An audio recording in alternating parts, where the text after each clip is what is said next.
आज की कहानी है माँ का आखिरी खत। रात के 12 बज चुके थे। माँ कभी दरवाजे के तरफ देखती तो कभी एक नजर घड़ी की तरफ। माँ की आंखों में और चेहरे पर चिंता साफ नजर आ रही थी।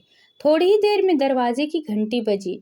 माँ ने काफी तेजी से दरवाजा खोला और सामने बेटे विक्रम और बहू मान्यता को देखकर पूछा, इतनी देर क्यों हो गई? मैं कब से तुम्हारी राह देख रही थी। माँ, मैं अब छोटा नहीं हूँ, तुम मेरी चिंता मत किया करो। विक्रम घर के अंदर प्रवेश करते हुए बोला, बेटा कितना भी बड़ा हो जाओ माँ के लिए छोटा ही रहता है। चलो छोड़ो, हाथ पैर धो लो, मैं तुम्हारे लिए खाना लगा देती हूँ। माँ ने दरवाजा बंद करते हुए कहा। माँ जी, हम बाहर से खाना खाकर आए हैं, आप खा लीजिए, हम सोने जा रहे हैं, बहू मान्यता ने कहा।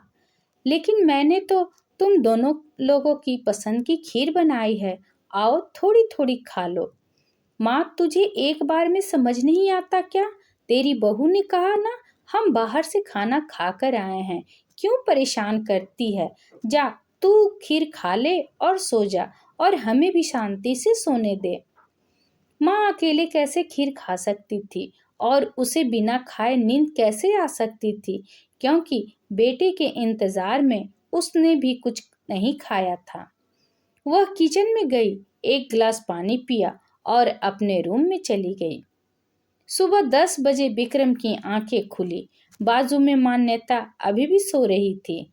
विक्रम हॉल में आया तो लैपटॉप के पास रखी एक चिट्ठी पर उसकी नजर पड़ी। यह चिट्ठी किसकी हो सकती है?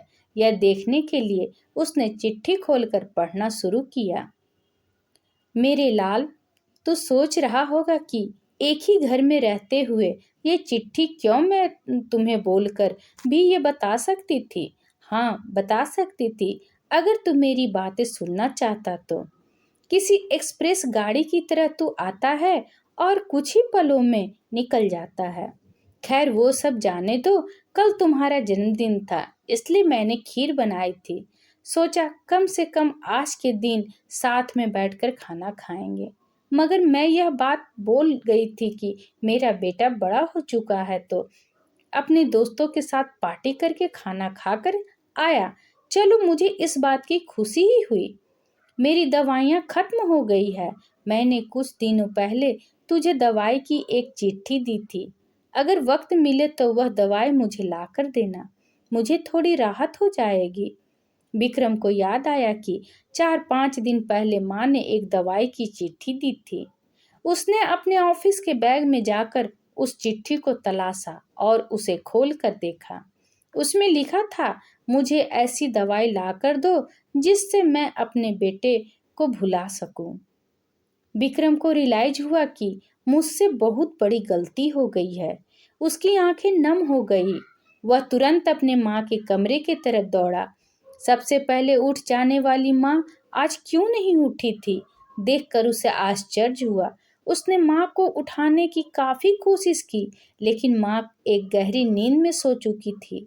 विक्रम के पास फुट फुट के रोने के अलावा और कोई चारा नहीं था। जब तक माँ की जिंदगी है तब तक माँ की भी थोड़ी सुन लो। इस कहानी पर आपकी क्या राय है, कमेंट करके ज़रूर बताइएगा। अगर पसंद आया है तो प्लीज़ लाइक एंड शेयर करना ना भूलें। अगर मेरे चैनल पर नए हैं तो प्लीज़ सब्सक्राइब ज़रूर करें। और भी कहानी सुनने के लिए कृपया बेल आइकन बटन को दबाना ना भूलें। वीडियो देखने के लिए आपका बहुत बहुत धन्यवाद।